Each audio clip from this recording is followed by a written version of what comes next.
Welcome, everyone, to another episode of the Legion 99 podcast, your source for the latest tactics, news, battle reports, hobby talk, and general Legion chatter. All right, welcome back, everybody, to another episode of Legion 99. Nick here. I'm here with Mike and our good buddy Hob. Hey, how's it going? Hob's here. Hob's Always been great on to the have you on. cast before. Hob's all over the place, all the Discords, judging TO and Nova, judging the Gold Sprue again this year. Definitely not why we brought him on this time. But you know, hey, Gold Sprue's in like 2 weeks. That's right. I am super excited. Now with AMG prizes. I We know. actually have I don't more know what prize they for it are. coming, I'm which excited. is awesome. There's some trophies behind me that I'm working on. Well, the work is done. It wasn't a lot of work, but we got all kinds of stuff. I'm excited. They just keep throwing stuff at Evan, so and getting AMG support on top of it. We're gonna have streaming all weekend. Very excited for all of that. But what else is new, guys? We have release schedules. I think some of us were able to play games, and we got some good feedback on the tier list top and bottom effect. So I think we're going to do that for vehicles today as well. Yeah, we did get some release news. Them Inquisitors are coming before Worlds. AMG did it again. They sure did it again. This is even tighter than Asajj. No, Asajj. No, I think Asajj came out like a week or two later, but I think the impact of the Inquisitors will have on the meta is a lot larger than what Asajj. You think so? Okay. I do. Okay. I mean, I've played against Asajj like twice, like 2 times. I don't. Yeah, she was March 17th. Oh, see, look at him. Okay. Look, he's fact checking. Wow, fact checker. Yeah. Fact checker. But Inquisitors roll out on March. What is it? March 1st? Is that what it said? Yeah, earlier March. Like it's I like think it's the first Thursday, I believe. First Thursday or Friday. Yeah. Mm-hmm. So that's great. That's fine. I'm kind of excited. We've obviously covered the topic ad nauseum, but with the one and done format, having more variants in it is actually probably not the worst thing, because there's going to be a lot of players that play Inquisitors, have no idea what they're doing, and it's going to be an easier game than it would have been normally. There will probably be some players that are playing Inquisitors, though, that do have an idea what they're doing. Oh, absolutely. There will be. Catch-22. But yeah, yes. I totally agree with you. I think some people will probably just be afraid to play them without enough reps, because, like, you know, right. Like, we've seen like all of it, so there's nothing like drop anything new with it, just that they're coming out the first week of March, just in time for the top deck tournament, where I said if it looked like Inquisitors were going to be legal for Worlds, I would allow proxies. So guess we won't have to. When is the top deck tournament? The 2nd or the 3rd, the first Saturday of March. So I won't be there either. Okay. Rip. Yeah, I actually cannot play a Legion event before Worlds except for Sprue. Every single event is on a Saturday that I work. Sprue's gonna be such a great time, man. I'm excited. I'm not gonna get to play any games, but I mean, I just get so much enjoyment out of organizing tournaments and judging. You do seem to enjoy it when at Nova and stuff. I love the rules, man. You love the rules. Do you still do the blog? The read the rules? Look. It was a project that I thought I would have more time for. But I mean, I still own the domain. It is still up. Maybe maybe next semester I'll find some more time. But I'm pursuing my education right now, and so time comes, time goes. Yeah.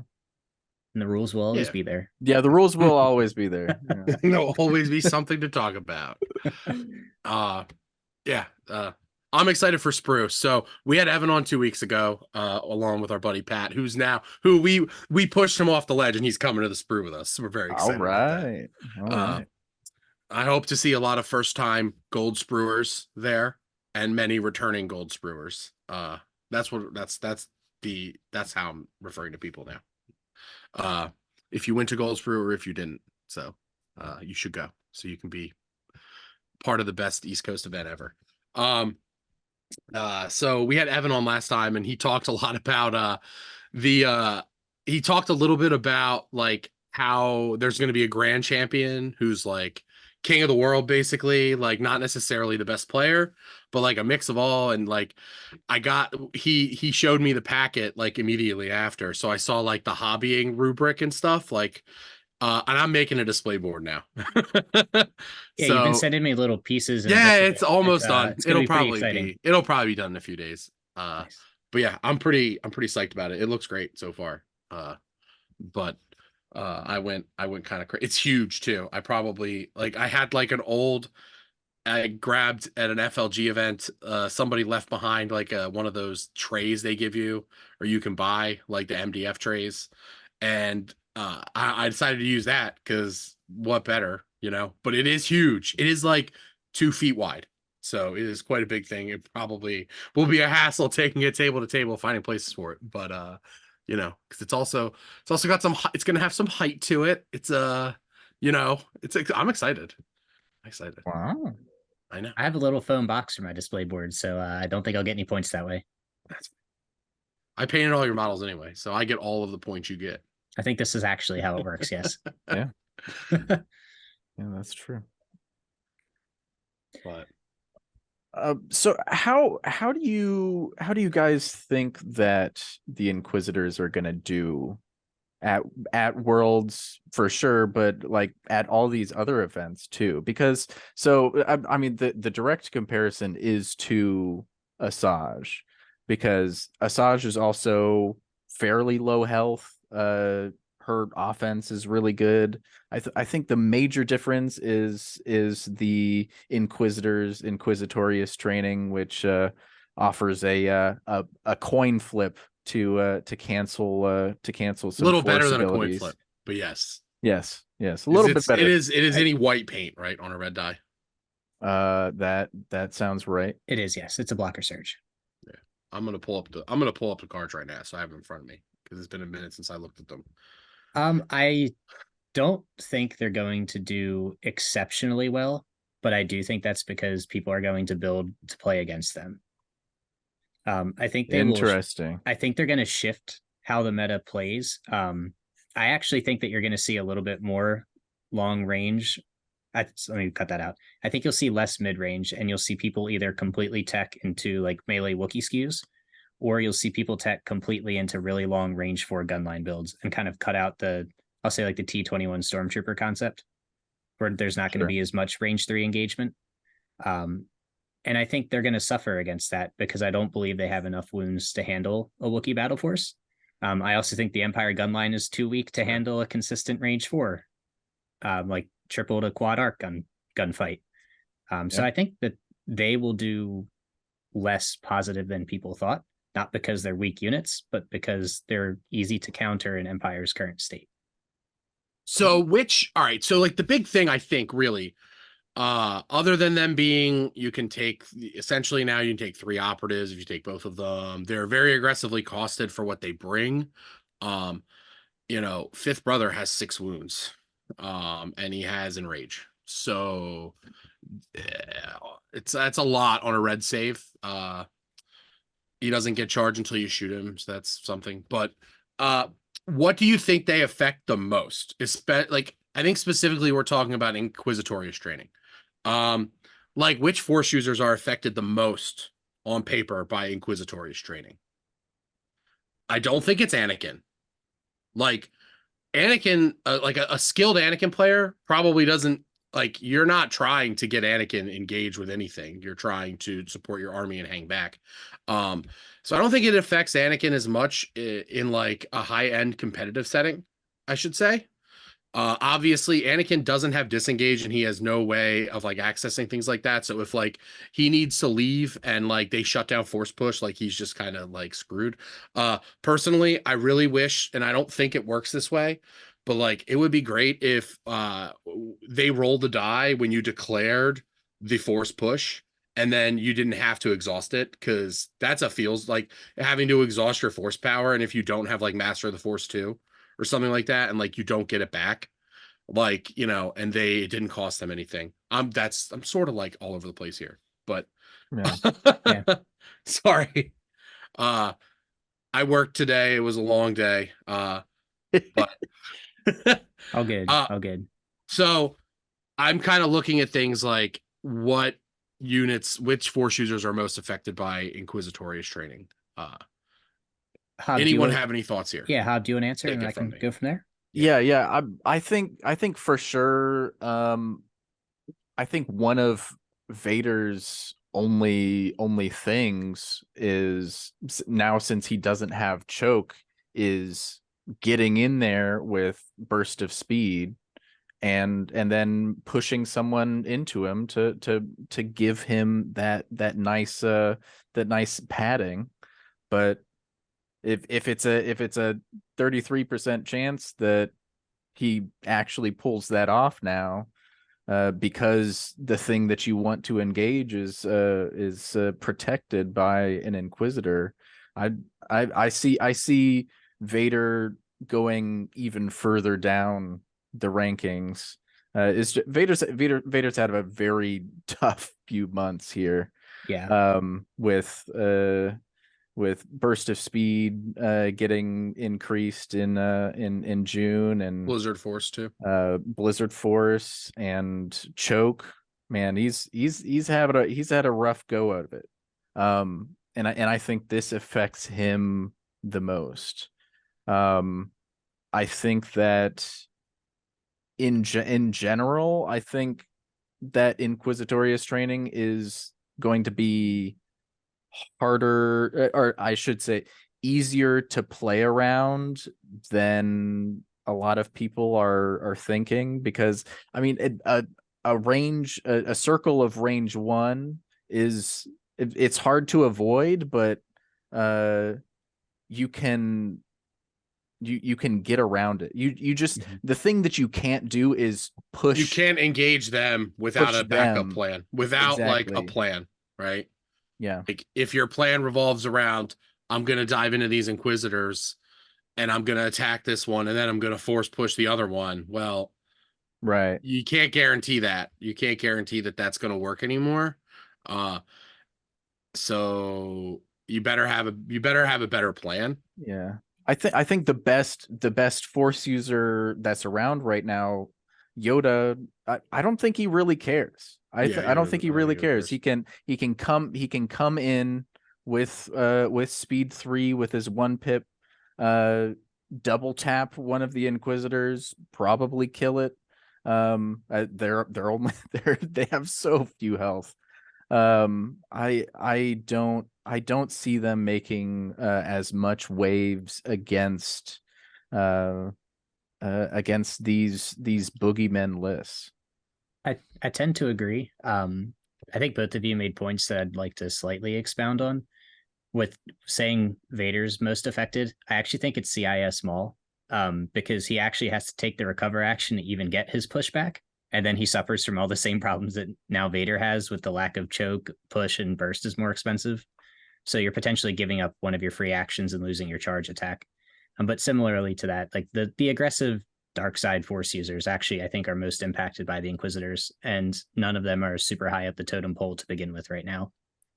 I do think Ahsoka takes a slight hit in that regard as well.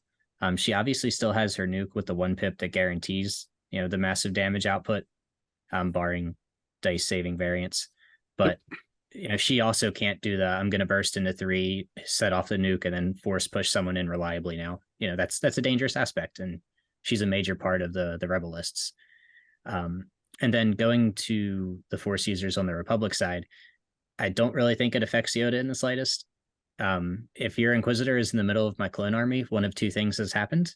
You've killed everything I have, or I've killed everything you have, and you're trying a desperate gamble. Yeah. So I'm not sure. Or they just dove Inquisitors in and didn't know what they were doing. Yeah, and if we're talking about like playing at Worlds, if that's what they're doing, then thank you for the win. But I don't think it'll necessarily affect too much. In terms Hob, of are you going to Worlds? Yep. Okay. Yep. Yeah. I sure am. Would you like to know what I'm bringing? We could get there. I mean, I have I live this weird life where like I don't know, I grow attached to something and like now I'm hobbying. Like I'm trying to like yeah. so like I feel pretty confident what I'm bringing at this point is the same thing that I'll be bringing to Gold Sprue in 2 weeks. But you never know. I mean, I don't know. You never know. You never know. But it's just so drawing the comparison back to Asajj again. It's just actually a lot of people brought Asajj to Worlds. I think like something like 60-70% of the droid lists that came to Worlds had Asajj in them, and they didn't do that great.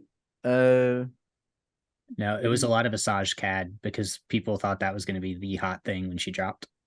Yeah, but it's just I don't. They're both made of paper. Yeah, that 5 wounds is tough. That 5 wounds. Five wounds with no surge support except for block. Block is good. But only when you have dodges, and you don't have unlimited dodges. Honestly, you don't have a lot of dodges. Empire still struggles to generate them for their heroes. Yep. Vigilance is really expensive. Yeah. I remember back in my day when Vigilance was only 5 points and you took 3 of them. Yep. That's right. Back all of your capos. back in that day. Oh my gosh. My Shadow Collective list at Nova that had, I think, 3 Vigilance. Yeah, it did. That was the thing. I think it had 3. It was good. And just to kind of wrap up what I was saying there, then you mentioned Anakin doesn't really mind. I think it does force a lot of Anakin players into the barrier style though, because you can't afford to get him into that range too for saber throw if he does get locked down. So it'll probably make Anakin play a lot more like the budget Yoda that we've started to see with some of the 501st lists. I guess I've seen for the last 6 months. I probably value the like move relentless, move back saber throw attack to keep him safe more than a lot of people, but I don't play enough Republic to have that strong of an opinion. I just kind of looked at it like on paper, like obvious Vader was the one that I looked at the most and was like, yeah, he's real sad about these guys because Vader is just a missile. Like, he just needs to get in there and he needs to kill things. And if, he's locked into an engagement he doesn't want to be in, or he can't bring something into bubble wrap him, he's kind of screwed. So, yep. I do think that my little hot take is that the best pairing for Fifth Brother will be Darth Vader. Whether or not that's super effective or not is to be seen. And I think you'll see a lot more. If you see Inquisitors place well at Worlds, I do think you'll see more of Seven Sister and X instead of Fifth Brother, like a bounty hunter. I really hope we get to see like a mirror on stream at some point of like Vader double Inquisitor, like just a mirror and just all of them in there trying to force pose each other and just failing. You can just go watch. Just go watch. No, you don't. Nope. Hey man, that would be rather funny. I played Shatterpoint like a week ago. It was cool. Oh yeah, not knocking it. Weird. Yeah, it's a fun game. I just it's not as deep as Legion. I'm gonna play Legion when I want that competitive itch. Man, nothing does it better. I was like, oh man, look at my cool painted mall. I'm gonna go and fight Ahsoka, and then old man Obi-Wan's like, no, I don't think so. Sorry, guy. I've never come closer to flipping a table on a friend than I did there. I was so upset. It's like, but my 9 dice attack. What am I gonna do? So sad.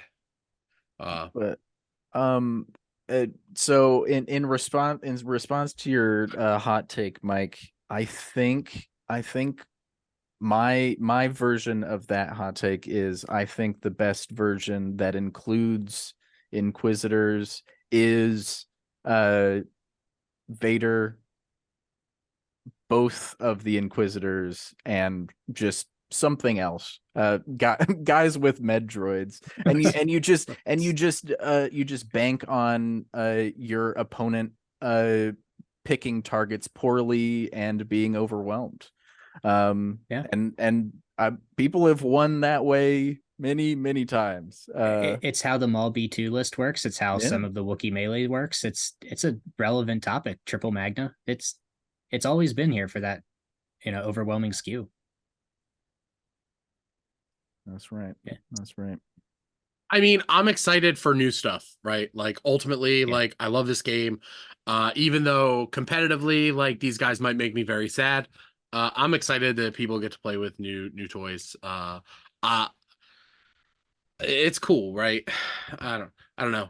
Geonosians come out in like a week. I'm excited to like get my hands on some of those and eventually start painting them and playing them. And I don't know. I'm glad we're they're starting legal to get for Golden Sprue, right? Yeah, they some stores already have them, so it's like I think they're out. Like I think they're officially out next Friday. I'm pretty sure. So, I'm gonna check on that tomorrow. But Do you want to talk about your worlds list then? Because I think I have my skeleton as well. Yeah, I'm it's going to be the Wookiee Battle Force with Yoda and Chewbacca and six Wookiees with no heavies. Okay. The only thing that I'll be kind of close to chest about is my bid amount. The bid for my list is so vital because I can be you want to make people play your battle deck. You really do. They really need to play my battle deck, or else I'm up a creek.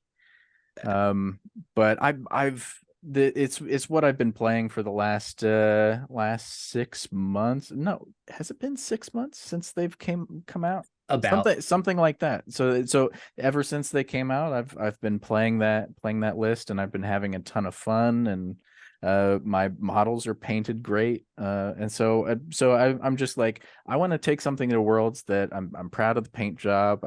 I'm excited about the things that I can do with the list. Do I think I'm going to win Worlds? But probably not. It's just there's a lot of people that are extremely good at this game, that are agonizing over their list choices. And I love to win, don't get me wrong, but I think I'm done agonizing. That's fair. I hope to do well. I would love to make day 2. It's going to be a lot harder. Like last year, my goal was to make day 2, and it was easier a little bit because you only had to win 2 games. And it's like, so I would like to make day 2. It seems unlikely because there are just, some really, really good players. And you're going to run into at least one. Yeah. It's, and you should be able to be, if you want to make day 2, you want to make top cuts, you got to be able to play good players. So, never going to complain about that. I did fill my whole schedule's full at this point for Adepticon though, so I'm playing Legion the whole time. I'm registered for 0 events. Well, you can change your mind later, maybe. Oh, I just didn't get in to any of them. Yeah, well, apparently, they didn't. A lot of people couldn't buy their World Championship ticket. Who got invites? So surprise. Yeah. Now I still haven't bought mine yet because I haven't checked, because nobody's like told me that I'm supposed to, other than you, Mike. Like, how would I know? They're not apparent. Like, it's we can move on. We can move on. But I signed up. I'm playing Thursday in the Swiss tournament. And then Friday I'm doing doubles, and Saturday I'm doing doubles. Friday I'm playing in the main event. Saturday doubles, and then Sunday I signed up for the skirmish tournament. So something to do. Nice. So, do you know what you're playing for anything? No. For the main event? No. Main event? Yeah, I'm probably playing. I think I'm playing Operative Luke. Like, there's a lot of so I'm a Rebel player. That's where I have the most fun. That's where I'm the most comfortable. I'm not gonna chase something in a different faction that I'm not comfortable with, even though it's great. Like, I strongly have considered. I wanted to buy a whole bunch of Wookiees, and but I was like, man, I don't know if I want to paint up all these Wookiees. but I'm playing Rebels. I think I'm playing Operative Luke because this game, Star Wars is about Luke Skywalker and Anakin Skywalker, and I want to play Luke Skywalker. And he's always kind of been like a unit that like I haven't ever been super great at playing, so I'm trying to like get there. And I've been playing the Operative version because he's just a lot better than the Commander version. But I've been having a lot of fun with it. So I went to a tournament last weekend and did not do so well, but we'll talk about that too. Those are learning experiences. Yeah. Well, I'm going to be playing, barring absolute disaster. I'm going to play Seven Sister Bosk, and I've come up with a pretty nasty combination that has those two plus some ranged Pierce and some Black Sun Enforcers, and still fits a bid, and it has double-digit axe, and everything has a very specific purpose. And in a one-and-done format, I think it's got enough ranged Pierce and melee threat to at least give me a punching chance against just about anything that I'm going to run into. Bounty and Force users are good now that I don't have to make any command card sacrifices, and you can get an extra 75, 80 points from dropping Vader to Seven Sister. I was really able to flesh out a lot of things that I did not expect to fit. So I'm going to try to play some games in between Sprue and Worlds, and assuming they go well, I'll do that. And if not, I'm going to default to the Yoda list that I played for PAX. Sure. So I've got a few months of reps on that, and I've done fairly well with it. Yeah. Seventh Sister is really cheap. She's really cheap. She's an incredible deal. I'm not saying that she's not an incredible deal. Yeah, you just don't think the sky is falling like the rest of the community. Yeah. Yeah. It's just she's an incredible deal, but 5 points. It's just like you can spend I'm not 5 points, 5 health. Yeah. You can spend that amount of money and not money. God damn it. That amount of points and get an 8 health IRG squad. Mm-hmm. And it's just like I think that's how that's her biggest competition in Empire right now is IRG. I'll disagree slightly, only because I know you've played a ton of Empire as well. I prefer playing Empire without Force users, and I consistently lose on points because I just cannot deal with that turn 6 Force push, and that's been like a 2-year dilemma for me. So now that I have the opportunity to add a Force push without having to gut the lists that I enjoy playing, I'm curious if that puts me over the line that I can finally just get that turn 6 counter that I've consistently lost to. Because I played a ton of like the Boba IG-88 and did very well until I had to get that turn 6 Force push off that I couldn't. So now that I can, I think turning IG-88 into Seven Sister gives me, maybe gives me that little edge that I was looking for. Well, I do think that is a better choice. I mean, I hate IG-88. I think he's garbage. He's a short trooper with Pierce 1. He also has 5 health and no surge. So Yep. But he doesn't have Force push. So right. That's a big difference. And I will watch your career with great success, as Palpatine says. Hopefully. With great interest. Yep. Interested in my success. We'll see. Hopefully it's success. Yeah, I'm looking forward to it. I'm rooting for you. Hopefully we don't have to play till day 3. Yeah. Which means I have all to 3 of us buy a new plane ticket because I'm technically flying out Sunday morning. All right. Sounds good. I think a lot of people are have the same plan. So yeah, I mean 90.5% chance I don't make it. That's pretty good. I'll save a couple extra dollars. Yeah. So I went to a tournament last weekend, which I talked about a little bit. Trotta's Hobbies and Shipwreck Games teamed up, and we did like this like big event at it was at the Mariners Lodge. It was pretty cool. We didn't get quite the numbers we had hoped. We did have, I think we started with 17 on the day. It was a weird day because like up north and like a little like east, it was like snowing, and it wasn't conveniently snowing where we were because we were by the shore. So no snow. I did leave my car window open and it rained in my car for about 4 hours. So that was not great. But yeah. No. Yeah, we were setting up and like I was like bringing stuff back, and like I left my window open when I got there, and then I remembered later I'm like I never closed my car window. But that's not what we're here to talk about. So the list I brought is what I'm kind of practicing for Worlds. Is a rebel officer with improvised orders, operative Luke with force push, burst of speed, Jedi mind trick, and into the fray. No, I'm sorry, not burst of speed, force push, force barrier, Jedi mind trick, into the fray. No burst of speed. Chewbacca with protector, 2 rebel vets with the CMOs, 2 MKs, 2 full commandos with offensive push and emergency transponders, and a unit of Ewok slingers to fill out to make it 10 acts and 800 points even. Because bidding is for chumps. Just kidding. It's not. It's a hot take and a half.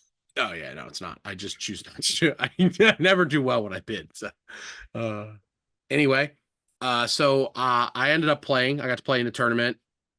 So round 1, I got paired against one of the locals to the area. Oh geez. What is his name? Oh my goodness. I should have come prepared. Ryan. Agreed. Jesus Christ. I've known him for like 2.5 years because I met him at the first ACO I did. Ryan Smith is his name. He's actually one of our Fit Trooper Patreons. Don't forget, we're on Patreon. Sign up. Come join us. Join our Discord. Get some cool rewards. Hang out with us. Talk to us. Anyway, so I played Ryan. Ryan's a Republic player. He was playing Sam McHenry's list from PAX. Sam won PAX with it. It is Anakin, Padme, a couple pikes with capos and the disruptors. Basically everything has situational awareness, I think, except for like Padme and Echo. There's Boils in there. It's incredibly defensive.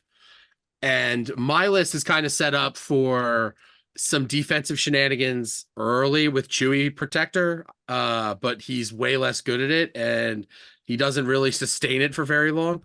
Because once he takes that 8th wound, he can't Guardian anymore unless you want him to die. So basically, I'm trying to like outgun you for like a round and a half, 2 rounds, and then hope that Luke can finish the game for me. So we played Sabotage the Moisture Evaporators, Major Offensive, and I believe it was Clear Conditions. He set up his VAPs. One of his VAPs was basically all the way in the top corner on his right. So all the way like my left bottom corner. So I kind of looked at that as this is like, it's going to take him a little while to get to that. So if I can take advantage of that. So I set up to attack some of his forces. He ended up pushing a Pike Capo up early, a Pike Capo squad. So that was what we shot at. So we shot at the Pike Capo squad. We traded shots. I got it down to 2 models. And then he very smartly played Padme's 1-pip at the start of round 3 and ran it away. Dumped all the suppression off of it, and it was able to run away. It was a really smart play. It was the right thing to do. And I basically, Chewie was at 8 wounds at this point. So I couldn't really hang in there. Barrier only gets you so far. So I looked at the board state and I said, all right, Luke can double move and get close enough to force push a squad near his evaporator, and Anakin was still pretty far away from it. So I felt like I had the edge on that. So yeah, Luke double moved, force pushed the Boyle squad, actually. He took Boyle down to 2 wounds, unfortunately. Didn't quite get there. I was far enough away though that like he had to move everything to get shots. Luke was going to have cover. I played full of surprise. I played full of surprises, and Luke took no wounds that round. It was pretty incredible. I enjoyed that a lot. Round 5, I played Son of Skywalker. I killed Anakin before Anakin got to go, because Anakin was flawed that turn, because he had not gotten all of Anakin's cards out yet, and he had to start moving Anakin forward, and Anakin hadn't attacked. So I had an opportunity to throw an extra suppression on him. He didn't have endurance on Anakin, so Anakin was flawed turn 5. So no order for Anakin. I was able to kill Anakin, but unfortunately, he was able to kill Luke, and Luke is more than Anakin. So I was like, well, I might still be able to kill Boyle. And that is what happened. I killed Boyle. So now I'm up on points. We're at the very end. We're very near the end of time. And I told him, I'm going to try and get through this round so that we can play round 6, because if we end right now, I win. And you still have a chance here, because I had a commando squad that only had 3 models left on it. And he was basically going to be in range to like have like one big attack at the start of round 6 on it. And we got to round 6, and that is what happened, and the commando died. So yeah, and it was like, and basically the commando, it's like the commando and Boyle, it's like he ended up winning by 13 kill points. It was a really good game. He played super well, super tight the whole time. He definitely earned that. I lost 13. I can't be mad about that, right? It's like so close. It was a fun game. I had a blast. So we got lunch, hung out with everybody, ate some pizza. Going to round 2, I get Logan Hall. Him and his father Matt, they play out of Mythico Studios up in like North Jersey. They come to they were at PAX. They came to the big Top Deck event we had back in the summer or the spring. I can't remember which. Yeah, they're at basically all of the larger local events. Really great, really good guys. Logan's been playing Echo-based Defenders pretty much since it came out, I think.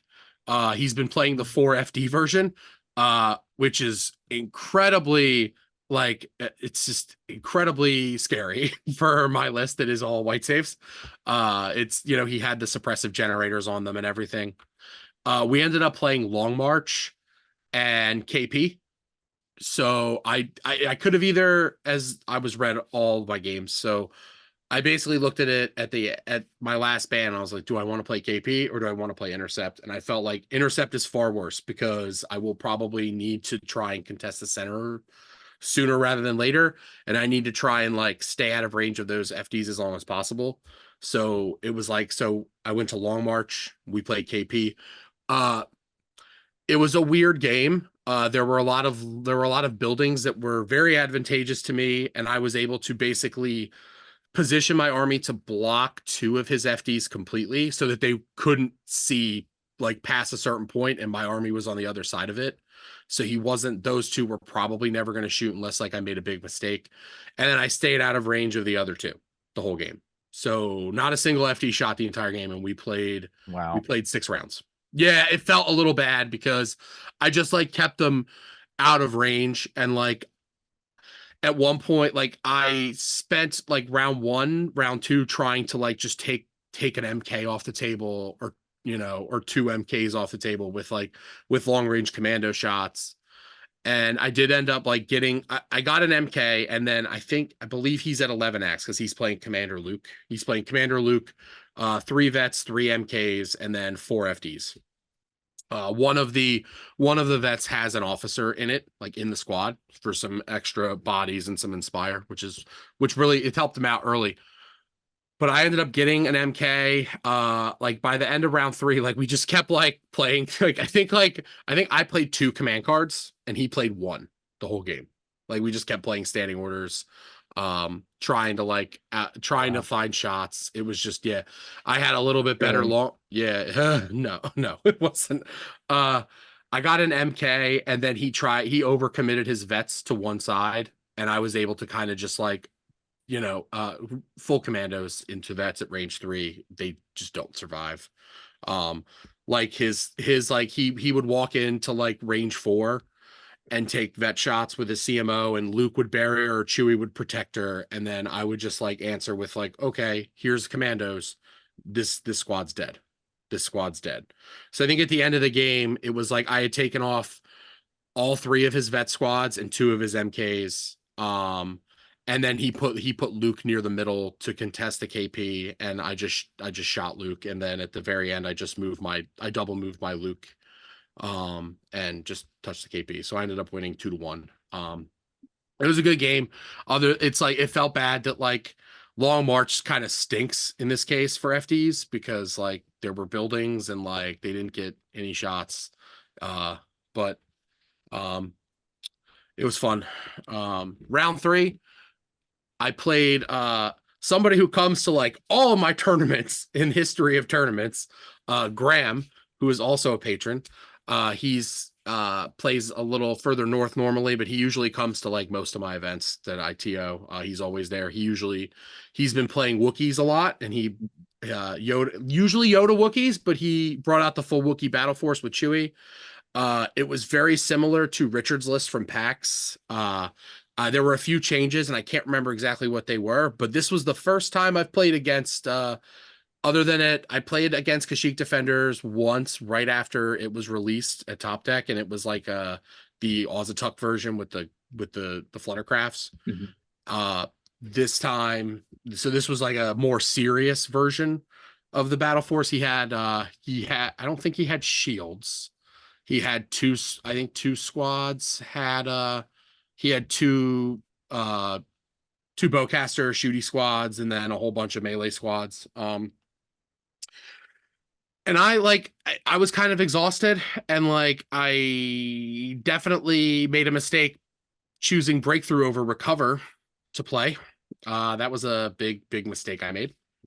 The second mistake came turn 1 when I was setting up to, because he was moving pretty aggressively because, you know, that's what Wookiees want to do.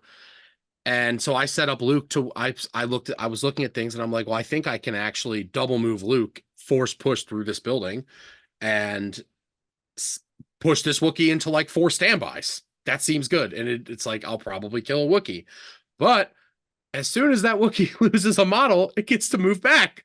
So yes, that is exactly what happened. Oh, and I was like, no. Shit. Oh, yeah, no, I completely Nick. forgot that was no.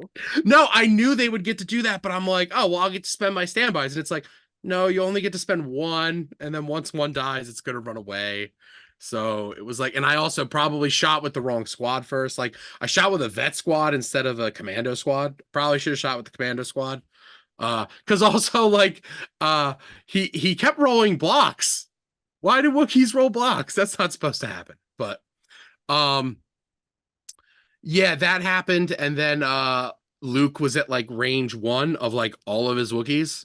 So it was like, well, let's see what happens. Luke didn't survive quite long enough. There were I was still like, I still had a chance like going into like round 4, but then Luke died too soon, and I was like, well, I needed at least one. It felt like I had like 3 units that were capable of scoring. I'd taken out 2 or 3 of his squads. But I needed Luke to like get 1 more activation and like kill 1 more unit and tie another one down so it wouldn't be able to score. But that did not happen, so he ended up winning. But yeah, don't play breakthrough versus Wookiees unless you have like a lot more activations than them. Yeah, it's generally not the best idea. Yeah. I think like I thought about it, I'm like, well, I have 2 more activations than him. This is probably fine. And I definitely should have played recover, because like I could just sit there and like shoot everything and like, you know, just tell Luke to go get the box later. But you know, it was fun. It was the first time I got to play Graham, so glad I finally got to play him. Like I said, I usually TO the tournaments, so don't always get to play, but I had a lot of fun. I went 1 and 2. Not the result I was hoping for, but I learned a lot.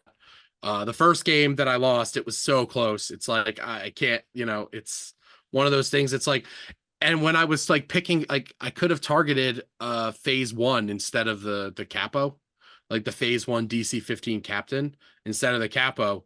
But like I targeted the capo, and it turned out that like they were both exactly the same amount of points as my commando squad, or the capo squad's the same exact amount of points as that. So it might not have mattered anyway.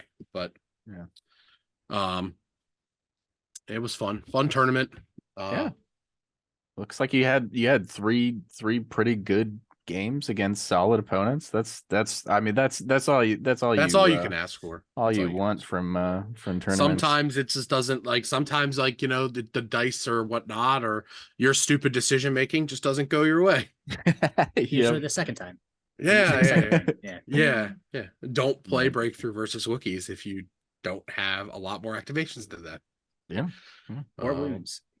Yeah, man, they are really hard to kill, especially with the they are so annoying. with they the just heavies. move. I'm like, I'm gonna just disengage this guy and shoot him with these guys, and then they just go back, and it's like, well, oh shucks. Yeah, it's a neat army. It's a neat army. I'm glad it exists. Like, thematically, it's super cool.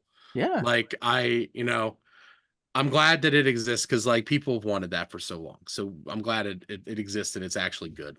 Like, it's actually a thing that people should play. So yeah. A little bit about your list that you brought.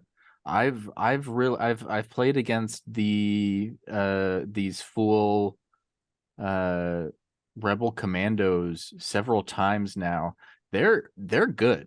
They're good. they need help. They need protection. They need things to help protect them. And they're that's good. They're good when they have Chewbacca. Man, yeah, that's really nice. That's really nice. It's fun. It's a lot of fun too. Like, it's fun when rebels are good at shooting things, and when they can, like, you know, it's like, hey, look, I can tank too, sort of, for a minute. I'm just gonna, like, hide Chewie back here.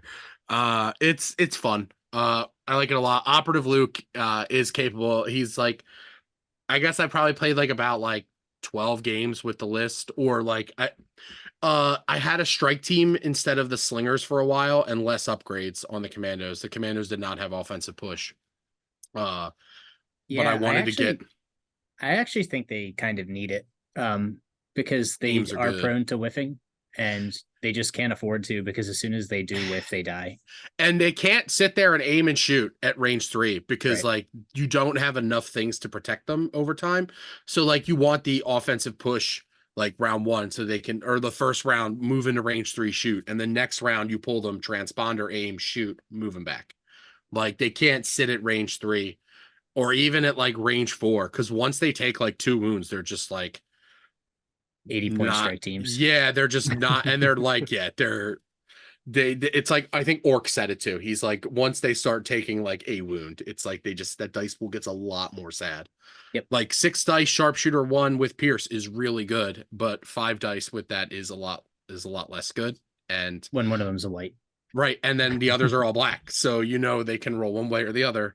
You just gotta hope they roll the way you want them to. Yeah, the commandos are a lot of fun. I'm glad that, like, they're starting to see play, and like, they're starting to see play in a lot of rebel lists. Like, I keep seeing people bringing them. It's great. And vets are good. I just painted some new vets too, to better match my army. Those old blue jacket vets getting retired. They're gonna go on eBay. Oh, yeah. But yeah, it's a fun list. Operative Luke is super cool. His command cards are a lot of fun.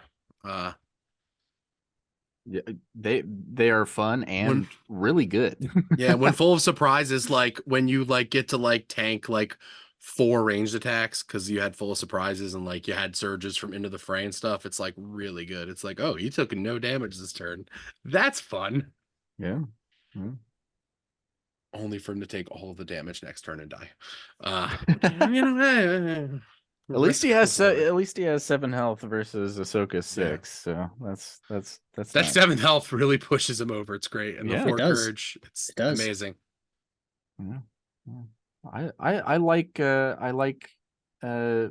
really like where the meta is right now. I think there's a lot of interesting lists, and I think, honestly, I wouldn't be surprised if some dark horse list won Worlds. It's just there's so many lists and so many creative people that play just their special brand of whatever they're bringing to all these events.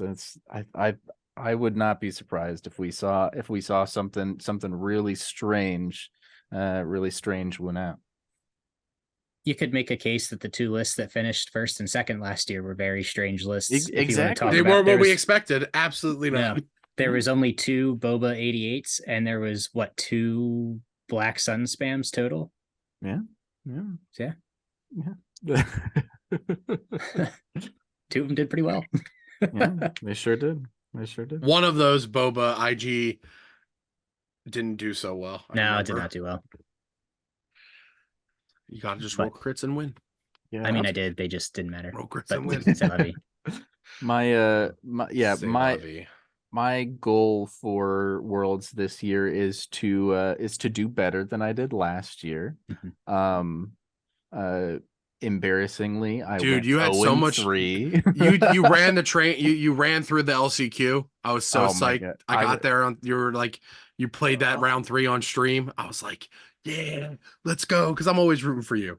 It's like, thanks, man. I'm like, and then going 0-3 is, but it's gonna happen. It's gonna happen, right? It's like, you can't, like, I gotta tell myself, like, if I lose my first game, like, there's like, everyone here is really good. Like, everyone here is here because, like, they deserve, like, they are winners, right? Or like, they've, see, I can't, I won't, I got to remind myself that like, there's a lot of people better than me, and like, I might not win any games on Friday. and like, maybe I don't win any games. I hope that doesn't happen. Yeah, 1 and 2 is my goal here. 1 and 2 and better. I can't have my goal be less than 2 and 1, because that was my goal last year. So it's like, I can't like go, I can't go backwards, right? Like, as far as my goal. I set the bar very low for myself with my showing last year, so I'm all good.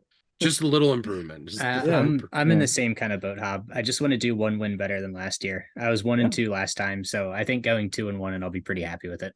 All right. I love to go 3 and 0, but to be realistic, I think 2 and 1 is a good one that I'm shooting for. Yeah, for sure. All right. Should we end with our vehicle roundtable? Yeah, let's do it. So, Hob, did you happen to catch what we did for the special forces last time? A little bit. Yeah, okay. I'm familiar with what we're doing. Okay. Nick, do you have any preference on first or last, since you had to go last time? I actually liked it. I felt like I got the most out of my situation. We're also a smaller panel today, so we are. Yeah, it'll be fine. Also, less units though. There's less units. Are we talking strictly heavies or just vehicles? Oh, that's a good point. Let's do heavies. Okay, that's fine. Because, I mean, if we just do vehicles, someone's going to take ATRT first, and everyone else is going to be sad. Oh no, I'll get more creative about that. I'll get more creative than that. All right, do you want to just do vehicles then? I think we should just do vehicles. Okay. Right? You're not allowed to pick the ATRT more than once, personally, though. There's 2 versions of it, right? So that's like fair. We'll go faction to faction. Like, if you pick the ATRT first, you don't get to pick it when it comes up with the next faction, right? I think that's fair. I don't know. I also get behind that. Yeah, I also don't think that it's the worst vehicle. So Hob, do you have any preference on starting? If not, I definitely can. Yeah, go ahead. Go ahead. Right. I think the best vehicle is still Saber Tank, especially in our dodge spam availability with Gar again. I did have the misfortune of running into 2 of them at PAX in the same list. And now that they've permanently scarred. I am a little bit. I got a little PTSD from that post-traumatic saber disorder. But anyway, now that they block line of sight, you can essentially have a moving board of things that you just will never die. If you're giving them 3 to 4 dodges a turn, they have surges available because you're going to have aggressive tactics because you can't fit a Jedi in 2 of them. The odds of both of them living are actually fairly decent. And if you run something like a double secret mission or even just a single secret mission in a bid, you can really control how the table sets up, and anything that gets close to you kind of just gets melted. I know it's not the most actively played unit But I do think that its ceiling is significantly higher than a large number of other units. And a lot of players, myself included, have just never taken the time to really learn the unit or kind of prioritize it. I think we saw it at LVO. Was it LVO 2 years ago that the Yoda Padme saber was relevant? The one we went to. Yeah. No, there was that LVO and yeah. then a little bit of the Adepticon after that. But we saw it, make some waves do very well. But it was a small sample size of players, and we had a little less of a variety of lists to play against. But it's a really strong unit, and I would say just point for point is probably the best vehicle. Okay. Do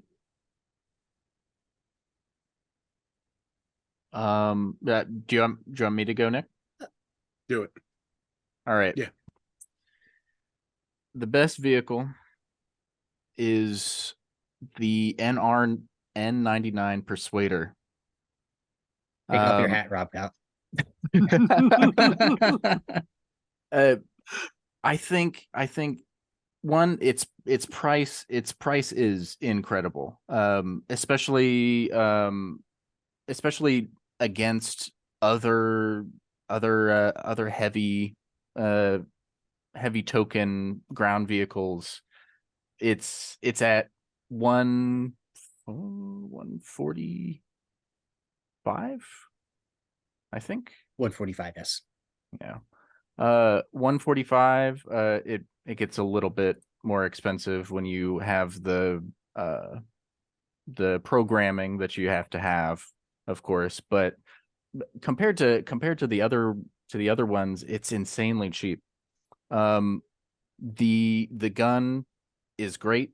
It has Arsenal 2 like all of the other heavies, but it actually has an incredible keyword on it, critical 1, and it goes ahead and surges to hit. The only thing bad about it is it has massive weak points. But if you calculate in all of you're going to be taking repair in droids anyways. If it takes a couple shots, that's fine. Just heal it right back up to full. It has a massive health pool, same as the ATST. 11 points of white saves. Man, it shoots hard. It has the oblong base, meaning it can transporting things is pretty easy. Extending out of the of deployment zones for that extra inch or two is really funny. 2 inches matter, man. Yeah, for sure. And it has the same kind of line of sight blocking ability as other ones, except I think it since it's longer than the Saber or the ATST or the AAT, it can get into spots quicker, and it can take up more real estate. You can block off an entire alleyway with reposition. You move, reposition, and guess what? The enemy has to deal with your persuader, or else they lose. Like they can't touch the key position. They can't move the payload any further. It's just like if you plop that thing right in the middle, right where the payload is supposed to go, you can delay the payload by a whole turn. I think the Persuader's the snailiest of them all, and the best vehicle. It is definitely the snailiest of them all. I'm moving the goalpost a little bit, but yeah. No, hey, passion. I like it. So I'm going the other way, and I'm going to take my AAT as the best vehicle. I know Well, Mike brought up early that, like, dodges, blah blah blah blah blah. Guess what? You ain't spending dodges against the AAT ever. Never, ever, ever. So it's a little more expensive than the Persuader, but points you can fit. You can usually find points in droid lists for one or two of these. I mean, there was a time where two of these was pretty meta. You mentioned repair in that faction is pretty easy to come by. It's relatively affordable. Keywords, the only bad one really is the AI attack. The AI attack sucks, but it's very easily mitigated by the 5-point T series, or you just give it an order every turn, which is kind of easy when all of your B1s are getting an order from like an HQ uplink or something. Or you can take the OOM droid pilot and you can start the order chain for the B1s. Like I said, it's got kind of a unique attack profile. Most heavies have like a larger dice pool. This has a lot more consistent dice pool. Its range 2 to 4 attack is 4 red. Notably, it is not fixed front, so you can shoot wherever you want, which is pretty cool. It does have a built-in 1 to 2 weapon that's kind of pretty forgettable. It's just 3 black. The unit doesn't surge natively, but your critical 2 on your main gun covers your surges pretty well. It also gets to take, it can take 2 shells. So you're obviously taking the high energy shells every single time, because then you get a 7 dice attack where nothing can spend dodges if you're using Arsenal 2. If you choose not to use Arsenal 2, you can, it has this cool keyword called Barrage. Nothing else has this in the game at this point. So you could forego your Arsenal and shoot twice with 4 red dice, range 2 to 4 with critical 2, and high velocity and impact 1. That's pretty great. These days, everything has heavy cover, so you're probably trying to recover your shell most of the time. The tank doesn't need aims because it's just rolling red attack dice. It does have less health than the snail, but it has a red save instead of the white surging save of the snail and the ATST and most heavies. So it has the same, hull profile as the Saber tank. Hover ground means it can strafe. It can move pretty easily, whereas like the ground vehicles like the snail, the ATST, can sometimes struggle with terrain and things like that.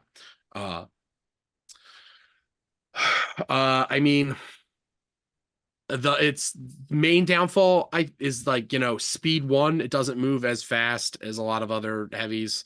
It does have a pretty big base, like it's almost a whole range band, so it's pretty easy to get where you need to get to, but you are a little slower. But because it has the notches on the side, it can strafe, which is great. It gives it more flexibility. And we talked about its red save. It doesn't surge, but you can pretty easily get surges on this thing through, like I said, if it's your feature piece in your army these days, it's probably not, but you can take aggressive tactics given an order every round. You can take a T series and bolster it every round, and then all of a sudden it has a surge to play with for defense, which can mean a whole lot. It's kind of always been my favorite heavy. So, but it also helps that it's pretty hardy and it has a pretty consistent attack. Though not quite as humongous as like an ATSD with Arsenal 2 at range 3 or something like that, or the snail. But red dice are red dice, so they're usually going to hit for you, especially when you have critical to back it up. So that's my best. Well, I already gave my worst, but it's the ATRT. Its weapons are borderline useless. It melts to a stiff breeze. Yes, it provides line of sight blocking cover, but it's only going to be relevant once you get within range 3, and it's going to die in 1 to 2 shots anyway. Its gun for the rotary is pretty solid for the rebels if it had access to aim support and maybe a red save, but 5 black dice surge crit at that defensive profile is just not enough. You really don't want to make it more expensive by giving it LTA, and you even less so want to give it an order, because then your actual power pieces don't have orders. And I just don't think it really offers anything that you would ever take over an FD cannon. You'll almost always take the consistency of the range 5 shot, and knowing that it's sitting in heavy cover over the range 3, maybe my rotary cannon will hit. I guess it's one redeeming quality would potentially be the laser cannons if Dark Troopers were still the meta, but they're not. So the armor pieces are actually going to shoot them back now, and that's when it dies quicker. But that was a pretty easy decision for me. Yeah, yeah. I was ready for that 6 years or 4 years ago. All right. My worst is very controversial. Does it start with an S? Yes, it does. It is the Imperial speeder bikes. Whoa! I was guessing staffs. Look, I think the only reason that speeder bikes got popular, got used was because you could take 4 of them, and they were absolutely drug along in Blizzard Force because they were just put in the backpack and carried along the finish line on top of the incredible HRU stormtroopers and Op Vader. There's a lot of things in Blizzard Force that work really well together because you can take all of those good things together, basically. Yeah, and I'm saying the speeder bikes were the weakest link, man. That's they die very easily. They don't have cover 2, they only have cover 1. So that means all of these hero units that have sharpshooter 1, it's basically all of them. If they get Boba a Fett shot, loves fighting speeder bikes. He does. Empire Boba Fett loves fighting speeder bikes. Both Boba Fetts love fighting speeder bikes. It's just a unit, a mini will die when they get shot by something with Pierce. And then the secret tech for these speeder bikes is just once they lose a model, they're worthless. They're absolutely worthless. They can't get past cover. And their dice pool is really swingy. One rainbow per mini is really swingy. They can't get aims that easily because speeder bikes don't get aims outside of emergency transponders, and then you can only use that once. They can't take LTA because there's no they're not like staffs where they can coordinate to each other and do a nice little chain. They just they're just there to move in, shoot once, and then die. They're at the bottom of the list. That's good rationale.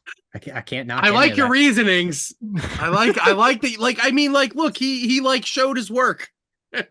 He read the rules. But mostly, I'm just glad that you left me with my favorite vehicle to hate on. Mike, you know what I'm gonna pick. No? Is it the airspeeder? No, it's not the airspeeder. It's the TX-225 GAV W Occupier Combat Assault Tank, featured in Rogue One: A Star Wars Story. Brought to a tabletop near you by Fantasy Flight Games, now Atomic Mass Games. Have you never played against Double Dark Gav? I have. And hold on, I'm prefacing this by saying that but Hobbs' argument that like speeder bikes are the worst he does acknowledge that they are much better in Blizzard Force. And I acknowledge that like I have played against the Double Dark Gav list and it is quite strong. But outside of that or like the Palp thing, it's just bad. Like, why would you take this thing? Fair. It's so low to the it's a ground vehicle and it sits so low to the ground it can't move over things. Like, its dice pool is okay, but by the time you have to upgrade it, you want to take a hard point. It gets expensive. You need to take the surge to hit pilot or the tactical pilot. It's like 160 points. Why aren't you just taking an ATSD for a few more? Like, it's got the same problem. Like, Hobbs' only problem with the snail is that it's like weak point sides. and it's like got these huge sides. It's the same thing with a gav. Like I once, my favorite time playing against a gav was when I got to 2-shot it with Luke on Son of Skywalker, and he didn't have a gav anymore. He just ran into the side arc, he jumped a building, moved again into the side arc. Now he's got Impact 3, Surge to Crit, Pierce 2. It died. Just dead. Yeah. In a Yoda world where right. Yoda charges in, yeah, he gets Impact 3 on the sides. It's dead. It's dead. Like 9 times out of 10 that it's just and this thing gap. Yeah, and this thing has to move so you can get side arc shots on it pretty easily. There's like, well, yeah, you can put Palp in it. You put the Dark Troopers in it, and that is like I said, that's another thing we're talking about, and that's why I'm glad we didn't just do heavies and we did vehicles, because otherwise, like, how do you not pick Dark Troopers as like the best heavy in like a vacuum? You know what I mean? But like, I think this thing is just trash. It's just trash unless like it's like your build is that like you're doing some niche thing that's good. But like if you're just like, oh, you shouldn't wake up in the morning and be like, go to game night and be like, I'm going to play a gav and put a gav on the table and expect it to succeed without a gimmick. Yep. Strong words. I will trash the gav forever. I've been doing it for years. I will continue to trash it. I think the snail is literally more than twice as tall as the gav. The gav is barely higher than a barricade. Barely. It is barely higher. If you put if you have the crates in it, it's like, it's, but man, it's like, it's just so the vehicle rules, it's really do not help it. That's the problem, right? If it could just like, if it had a keyword that let it just like bulldoze through buildings or something, like now we're talking. I'm on board for that. Give me the gav. But like as it stands, like navigating it around terrain, because like it's got to move around everything. Like it struggles. It's struggle buses. I hate it. I've always hated it. All right, that's fair. I've always hated it, but I double hate it. And I'm glad. Thank you for leaving it for me, guys. You're welcome. Ironically, all of our best units were heavies, not just vehicles. Right. Yeah. Heavies are cool. They are. I probably could have made arguments for the T-47 as my best as well, but it would have been harder to stand on. Yeah, I forgot you hated the gav for so long. So when you said that, I've been hating on it for years. Someone should bring it. I'm a fan of the gav. I don't care. I don't care what you say. The niche builds that like come with it are neat and like they work because it's got the same transport rules that the NR99 has. So it's like it can stick out of deployment zones at the start. It's very easy for it to get like to the middle of the board, and then you can just dump your Dark Troopers, or you can just like push Palp to the middle of the table and just kill everything. Turn one and just be like, hey, this is what I get to do. Using it to teleport things that move slow. The E-web thing is neat. Like it's not good, but it's neat. It's not like good. It is neat. Oh, it doesn't have fixed front anymore. Look at me. But yeah, I don't think it's good. I don't think it's good. I'm not sure that it's ever good in like the current vehicle rules. Like I don't think there's a point value where it's like good unless it's like 80 points or something, and then it's like too good. But it's not even tall enough to block a silhouette. Like it doesn't block line of sight like other vehicles do now. That's fair. So it's like, all right. Well, I'm probably going to get yelled at for talking trash about the Gav. Jay will probably fire me. It's a blessing in disguise. Learning from experience. Stop it. No, I kid. Stop it. I quit. Don't worry. I cannot slander my boss. But I would like to promote a couple tournaments, if you don't mind if we wrap up with that. Yeah, I don't mind at all. So leading up to Adepticon, I made the joke that all of these tournaments fell on Saturdays that I'm working on. And that's because we actually have a ton. So there are a lot of tournaments coming up. Coming up in the like kind of greater Philadelphia, Maryland, New Jersey area. We've got a few. On March 9th at East Coast Games in Toms River, New Jersey, there's an 800-point standard tournament. It is not an invite tournament, but it is up to 16 players, standard 800 points. You can find this event on Longshanks, or DM me for the link as well. We should be able to get it in the description. It's not going to be on Uplink, so just check out the other sites for it as well. On February 3rd, Critical Hit Games in Maryland has another event. This one says it's a 14-player cap, and you can pre-register. So if you're interested, definitely get on that one quick. I know they tend to sell out. As of today, I'm going, and I'm trying to drag a bunch of the locals with me. But that's going to be a good time. Another 800-point standard. Once again, no invite attached. So if you want to go try stuff, perfect time to do it. And then on February 24th, there's another 800-point tournament. This is at the Games Keep in Westchester. This is a slightly later start, by the way. This one starts at noon and ends at 9:30. So definitely shift your schedule a little bit for that one. It's not an early to dinner time. It is another store kit, another one that's not an invite, but 800 points, standard 3 rounds. Get your testing in there. Our good friend Ivan is TOing that. Oh, very excellent! Excited for him. Yeah. Gameskeep is actually like half a mile from where I work. It's where we first met. It is. We just didn't know each other then. That's right. Yeah. So did you actually meet? Or we did. Do we play against each other? No, we didn't. It was like it was a doubles tournament. Oh, it was a 2-round. Was it a 2-round? Yeah, it was 2-round doubles tournament. And we were both of our teams went 2-0. And then we flipped a coin to see who won. That's what it was. Yeah. See, the drama started before it even began. Yeah. Oh, meaningless doubles. It was fun. It was fun.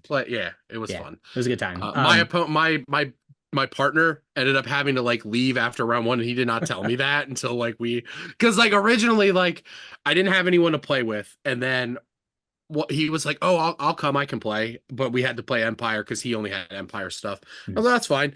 And then when he tells me after our first game, he was like, "Oh, I have to leave now," and I was like, "Oh," and I'm like, I don't know what to do about this. I was like, "Can I just borrow your minis and play?" And he was like, "Yeah, it's fine."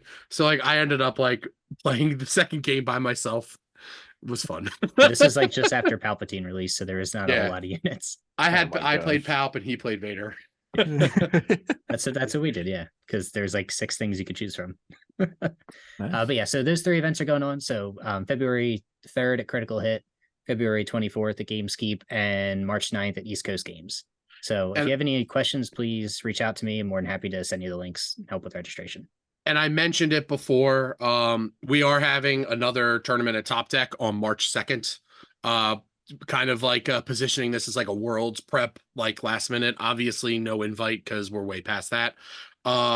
We were going to allow Inquisitor proxies if it looked like they were going to be out for Worlds, and since they will be, so come play your Inquisitors. I figure if people don't if they come out Friday, so a lot of people may not have them assembled yet, we'll still probably allow you to proxy with something else. So I can use my Mara Jade. Yeah, definitely. I actually would like to use her for Worlds if I can, so I'm hoping that gets approved. Yeah, we don't have a game uplink yet, but we will eventually. It'll probably still a month away from that because they're usually a month out posting events. But I did get confirmation that we're doing that on March 2nd, so very excited. Any events near you, Hob? Well, you definitely hit a lot of the events near me. I'm gonna try and go to the critical hit one, but it's a long ways off. But I'm the TO of the Nova Open, which is in August. The Legion events start August 30th, but something a little closer. Tickets go on sale March 1st. So be on the lookout for that. It's going to be a great time. It usually sells out eventually, so it does. It's a big one. Always a great time. For sure. Well, gentlemen, any final thoughts? Nope. Hob, thank you as always for joining us. Always a pleasure to have you on, and I will see you in a couple weeks. Yeah. The sprue, baby. The sprue, baby. Still tickets available. Let's go. We are bringing nacho cheese liquor if we can. Oh, Oh, God. all right. No, thank you. I already said it. No on that. And with that, we'll leave you here. Good night, everybody.